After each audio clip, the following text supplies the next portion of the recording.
Bonjour, bienvenue sur Mobility TV. Aujourd'hui, on va parler des agents. Et oui, souvenez-vous des publicités. Cette voiture vous plaît, allez donc chez votre agent Citroën, chez votre agent Peugeot. Maintenant, les agents, il y en a de moins en moins. Bonjour à vous tous. Bonjour Odette Dantas. Bonjour. Du cabinet JIPA. Bonjour à Philippe Debouzy, vous êtes agent Citroën. Bonjour. Et bonjour à Bernard Julien, vous êtes maître de conférence à l'Université de Bordeaux, économiste et justement dans le secteur de l'automobile. Alors Odette, on va faire un constat, sachant que évidemment, moi dans mon esprit, c'est les agents.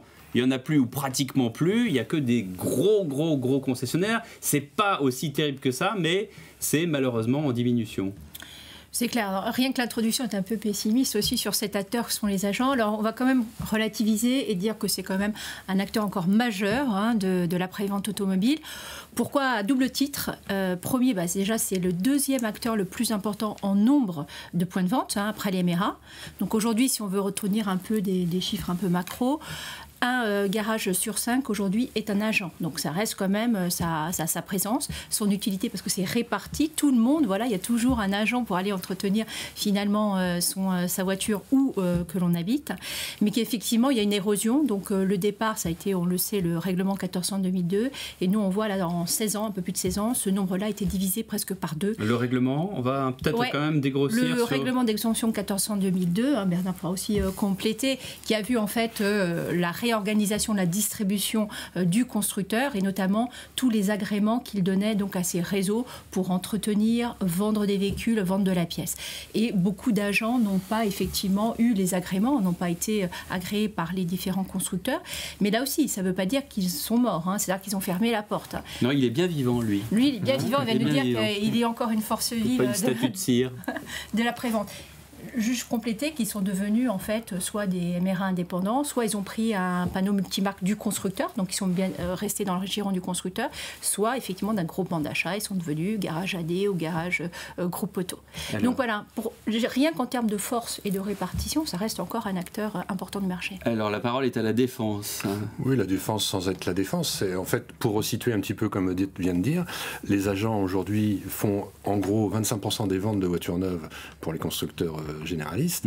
Et 25% et le reste, pour arriver à 100, c'est quoi? C'est 50% les concessions et 25% les autres? Alors là, c'est peut-être un peu plus compliqué que ça, parce qu'en fait, les ventes concessions, entre guillemets, comme on dit, des ventes du réseau direct, ça représente certainement plus de 50%.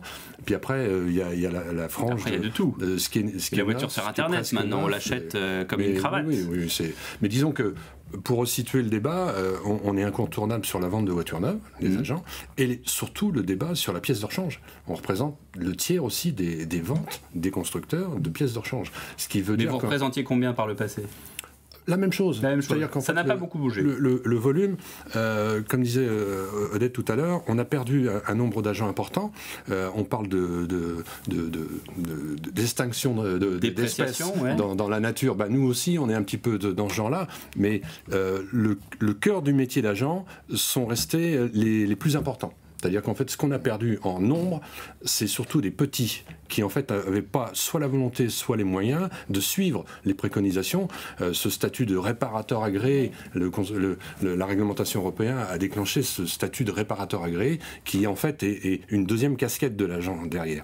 Et ce qui veut dire que ces agents-là, comme tu disais tout à l'heure, ils se sont transformés en MRA avec une marque, par exemple PSA, Eurorépar, Motrio chez Renault, et ainsi de suite. Ils sont restés dans le giron du constructeur. Mais il y avait des labels quand même pour guider le client et pour fidéliser d'une certaine manière. Oui, tout à fait. Et puis on recentrera peut-être aussi le débat sur l'intérêt de la proximité aujourd'hui.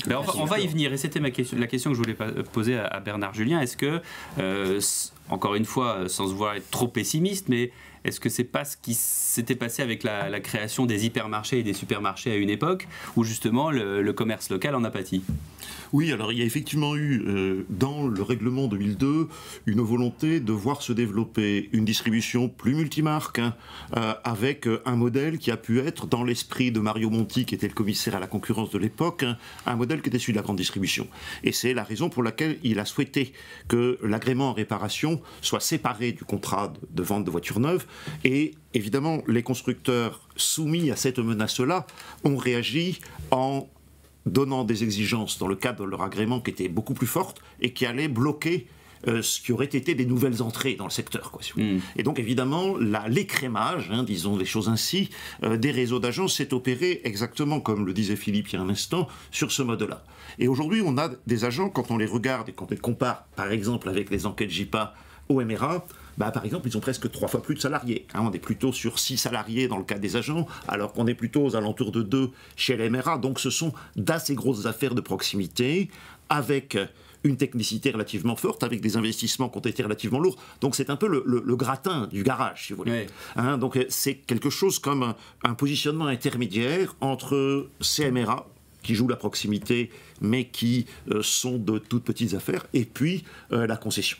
Et donc ça permet un positionnement finalement qui est nourri de cette notion de proximité, avec, je dirais, un relationnel qui reste beaucoup plus important, avec une espèce de balance dans la pratique commerciale entre la marque, qui est évidemment structurante, et puis la personnalité de l'agent, la manière de manager son affaire, la manière de s'implanter dans son village, la manière de gérer ses personnels, qui garde à sa main beaucoup plus que les concessionnaires qui sont soumis à des standards extrêmement lourds sur tout leur process. Oui, donc en fait, je reprends l'image de la grande distribution, c'est-à-dire que comme aujourd'hui l'artisanat et le commerce local revient à la mode, du coup l'agent revient à la mode aussi. On se dit que finalement on peut aller chez Philippe de Bouzy, réparer sa Citroën et qu'on aura une continuité. Avec peut-être de la part des constructeurs une certaine schizophrénie, si vous voulez, parce qu'ils tiennent énormément... Moi-même aussi, là, j'essaye de comprendre. Ils tiennent énormément à leurs standards, et du coup, d'une certaine manière, ils poursuivent un peu cette politique d'écrémage, et puis ils considèrent qu'on a atteint le plancher,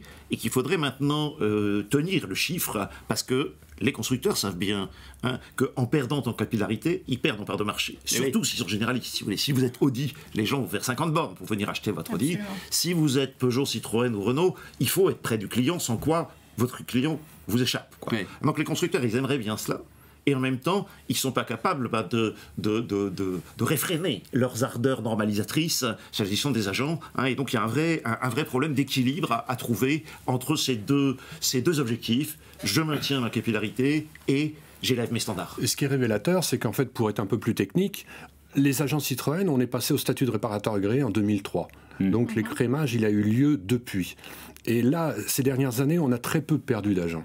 Par contre, où on vient d'en perdre, c'est chez Renault et chez Peugeot, qui sont là passés, en ce moment, ils sont en train de passer au statut de réparateur agréé aussi, avec des concepts un peu plus draconiens, des choses comme ça. Donc le phénomène révélateur, il est là. Et le deuxième phénomène, c'est qu'on a des agents maintenant multimarques, c'est-à-dire que des gens qui investissent dans une autre affaire, un autre panneau. Généralement, on était monomarque. On avait soit les chevrons, les lions, le losange, et puis on restait dans le giron. C'était même à même la peau. Voilà. Il y avait un tatouage. On était tatoués. Chevron tatoué.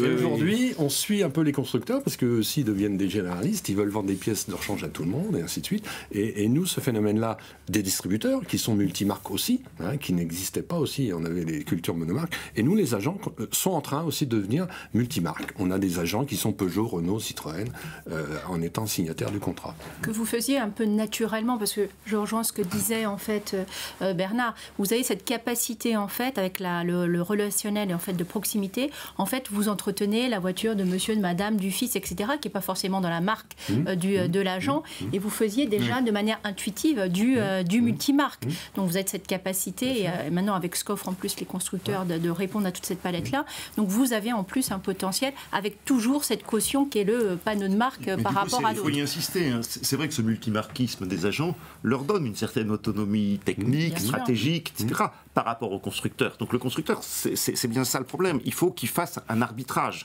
entre cette volonté. Comment il le fait ? C'est-à-dire qu'aujourd'hui, il intervient en disant maintenant, ça va, c'est moi qui vais décider. Il faut savoir que les agents sont en contrat, non pas avec les constructeurs qui leur donnent l'agrément réparation, mais qui ils signent avec des concessionnaires.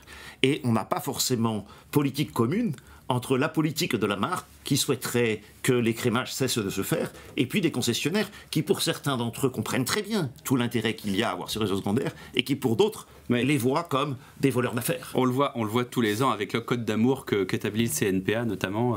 Justement, parfois les relations ne sont pas forcément les meilleures. Vous-même, vous avez eu justement vous avez vécu toute cette expérience de transformation dans les deux sens. Je pensais à ce que disait Odette sur le multimarquisme, la voiture du fils. C'est-à-dire qu'on entretient la voiture du fils, mais enfin bon, au bout d'un moment, on lui dit de changer parce que tu vois bien, ta voiture, elle est irréparable, viens chez moi. Il y a quand même il y a du marketing dans tout ça. Vous vous souvenez de la campagne Le voisin utile? En fait, les agents Renault qui avaient développé cette image de dire la proximité, on en revient, vous disiez, sur des tas de schémas économiques, la proximité, c'est un des critères principaux du choix de consommateur aujourd'hui. Et le deuxième, pour revenir aux espèces, c'est Darwin qui disait on évolue plus facilement quand on est petit et mobile que énorme et gros. Donc en fait, les agents ont cette propension à se dire on va évoluer, on leur a fait toujours peur, la technologie demain, vous n'allez pas pouvoir... on leur fait toujours peur, on leur dit la voiture autonome, vous ne saurez pas faire. Bien sûr, la taille critique, toujours aussi de se dire, vous aurez les techniciens formés chez vous. Mais sur ce point, arrêtons-nous là-dessus, justement, la voiture autonome, vous ne saurez pas faire, mais bien sûr que si. Bien sûr que si. Pourquoi? Parce que, en fait, c'est la voiture a 100 ans. C'est pas vieux. Et donc, ces 100 années-là, on a évolué, nous, les métiers de réparation, on a évolué. On est parti du maréchal Ferrand, qui en fait a dû se dire, tiens, il y a des voitures qui passent devant chez moi, je vais m'y mettre, jusqu'à des techniques très, très poussées. Et on dit maintenant, avec le recul, l'électronique, quand l'électronique est débarquée dans les voitures, on disait, il y a 25 ans, on ne saura jamais faire, on ne saura jamais s'adapter. Bien sûr que si. La formation professionnelle, on l'a mis en place, et nos gens sont formés et évoluent sans cesse. Et en plus, nous, on est capable de fidéliser nos salariés plus facilement que les grosses structures. Ce qui fait qu'en fait... Pourquoi? Parce qu'il y a l'affect, parce qu'il y a un relationnel. Oui, le même relationnel, c'est-à-dire que moi, j'ai du personnel, j'en ai un qui a 42 ans de maison. Il est rentré en apprentissage chez nous.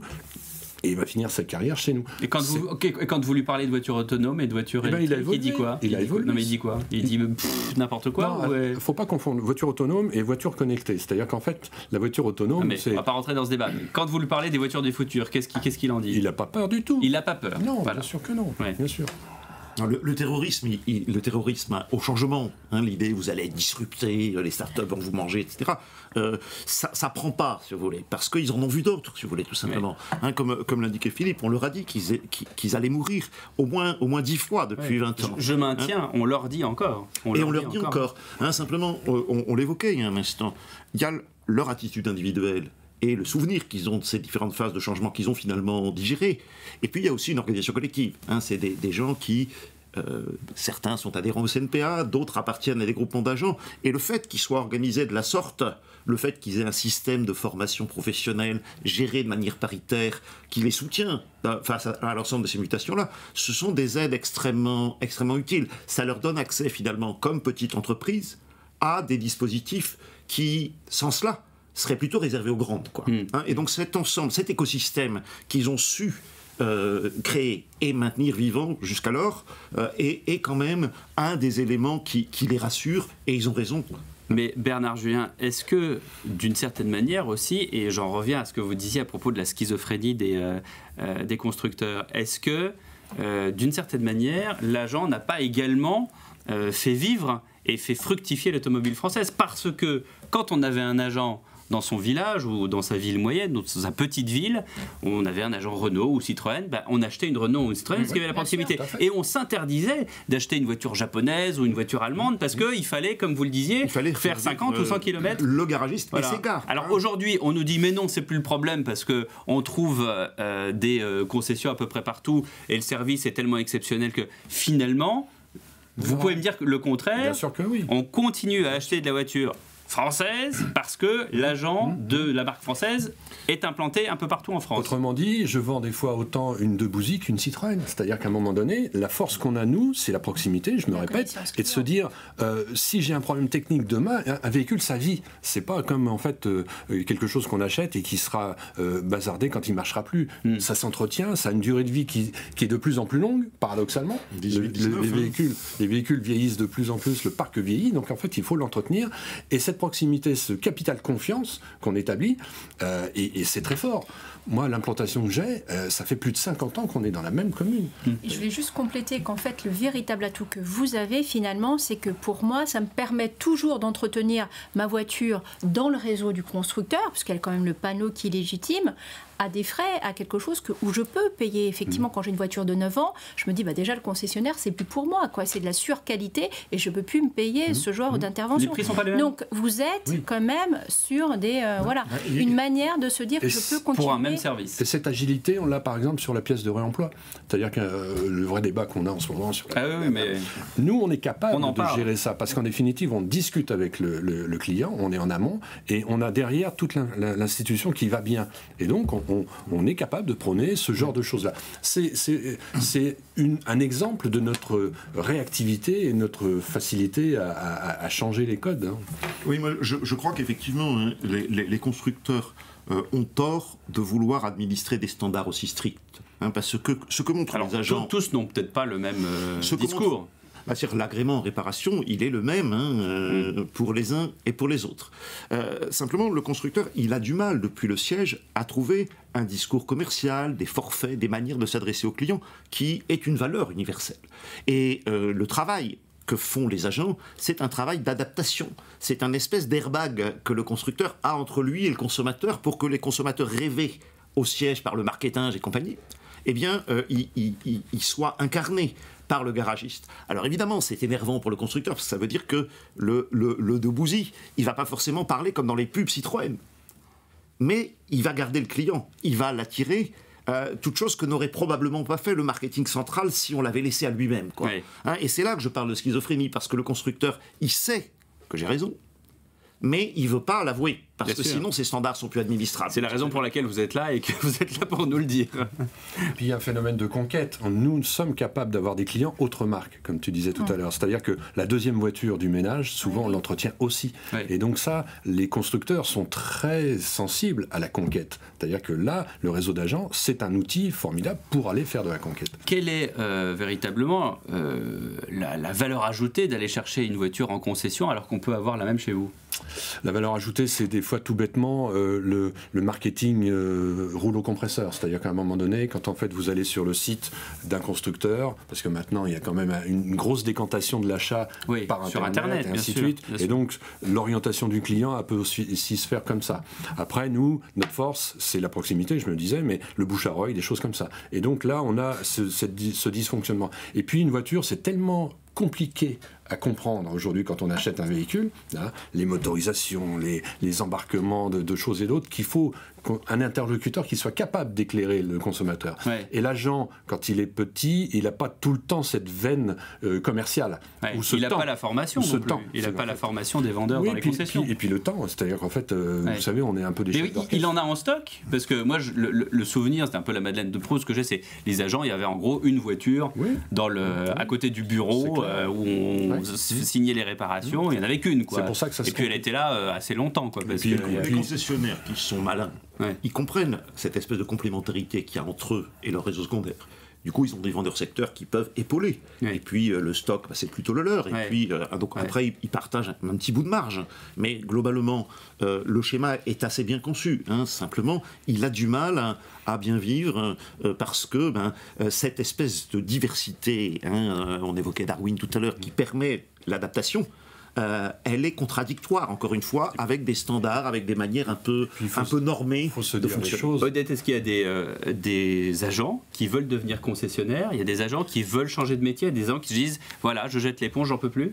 Je pense qu'il doit y avoir vers un concessionnaire, je ne sais pas, mais je pense qu'il doit y avoir tous les profils.